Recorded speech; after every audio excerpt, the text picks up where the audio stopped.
Asus has always been a well-known brand in the laptop market. But in the highly competitive smartphone market, it has been a roller coaster ride for Asus. Initially, it started gaining traction in the smartphone market by offering good specifications at a decent price. It carved out a huge chunk of the smartphone market with its Asus ZenFone series of smartphones. But then, it got greedy and started pricing its smartphones abysmally higher than what they offered. Some of them even surpassed similarly specificationed Samsung devices. On top of that, they had a poor software UI experience which was full of bloatware, as well as they had a very bad track record in terms of Android upgrades, which resulted in a slump in sales, which was expected. Asus learned its lesson and started offering good value for money smartphones and offered close to stock Android experience and faster Android upgrades.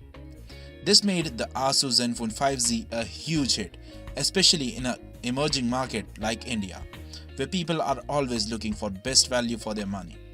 Looks like the Asus ZenFone 6 will be launching on May 14th, so let's have a look at what you can expect from the device. The Asus ZenFone 6 will be having a truly bezel-less display and will opt for a pop-up camera mechanism like the Vivo Nix or a slider mechanism like the Mi Mix 3. It will probably come in three options. That will be 6GB of RAM, 64GB of internal storage, which will cost somewhere around 30,000 rupees or $450. A second variant with 8GB of RAM, 128GB of internal storage, which will be priced somewhere around $500 and 35,000 rupees. Another variant with 10GB or 12GB of RAM and 256GB of internal storage, which will see pricing around 40,000 rupees and upwards of $550. It will have a dual SIM hybrid slot, which is pretty good for people looking for dual SIM options. But including a hybrid slot is kind of a weird thing, and I honestly don't understand why they are including hybrid slots instead of just proper dual SIM and another micro SD card slot. But in the smartphone market where SD cards are not supported, having a dual SIM hybrid slot is good enough because its direct competitor, the OnePlus devices, do not support micro SD card expansion. It will sport a triple rear camera setup on the back just like all the 2019 flagships.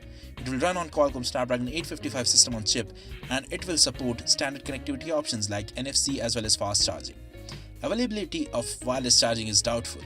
The design will be a metal and a glass construction which will come with the usual problems of smudges and scratches. It will be running Android Pie 9 out of the box, and Asus's track record with Android upgrades has improved considerably, so I would expect it to get Android Q relatively sooner than its competitors. So thank you for watching this video. If you liked it, click on the like button and also subscribe to my channel for more videos.